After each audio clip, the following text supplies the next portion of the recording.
Hi guys! In today's video we're going to be practicing the wa particle. Let's remember that in our last video we did a little bit in regards to the ga particle. So if you haven't watched that video, I highly recommend it because it's going to be linked together to this video in a lot of ways, so it's going to be very helpful for you. Now let's take a look at the wa particle. Let's go!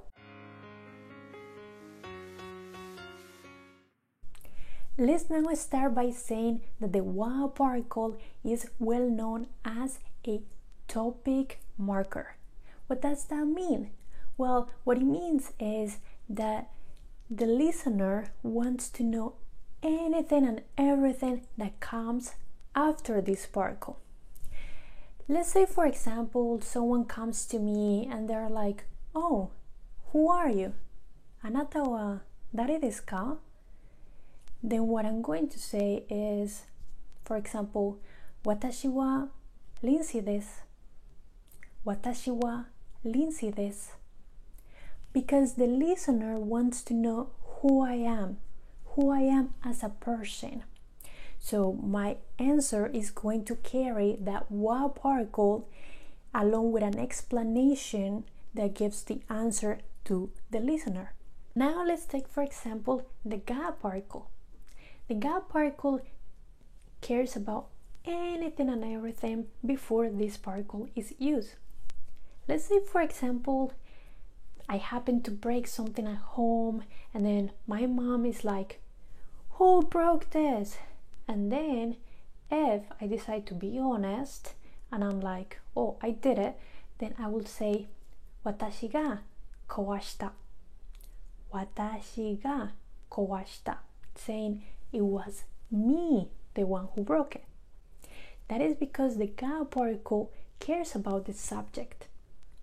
It is a fact that something got broken, that something was broken by someone. What the listener wants to know is, who was that someone? Who was the person who did it? Now let's get into adjectives. In our last video, I mentioned how the ga particle is used with adjectives, but especially if the adjectives are used to describe a person. That is because the ga particle gives a compliment, but the wa particle sometimes is also used with adjectives, especially if the adjective is describing something universal, something known. Let's say we want to say the snow is white. We all know, or it is a fact, that the snow is white. So you would say, "Yuki wa shiroi desu." "Yuki wa shiroi desu." That is the moment when you will use the particle wa with adjectives. Then what will happen if all suddenly the snow turns into red? Then, because that would be like big news, then you will use the particle ga. "Yuki ga akai desu." "Yuki ga akai desu." It's like, oh my gosh, the snow is red now. On a quick note, I have seen a couple students who make a little bit of mistake when they're writing the wa particle, especially because they write it as wa instead of as ha. If we think about history a little bit, back in the old times, ancient Japan, the character ha was actually pronounced as fa. Then later the sound started evolving a little bit, and then the character ha started being pronounced as wa. And it wasn't after the World War II where the government was like, let's set spelling rules. If the pronunciation is wa, let's write it with the character wa, except for particles. That is why in words such as konnichiwa or konbanwa, you will find it written with the character HA instead of WA. That's because it was considered a particle. Now going back to our topic, this is the third moment where you must use the particle wa. Contrast.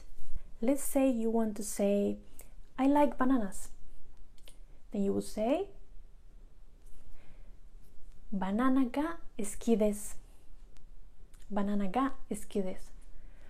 But what if you want to say, I like bananas, but I don't like apples? Then you will use the particle wa. Banana wa suki desu. Demo, ringo wa kirai desu. One more time. Banana wa suki desu. Demo, ringo wa kirai desu. And that's how you create that contrast. And that's it, guys.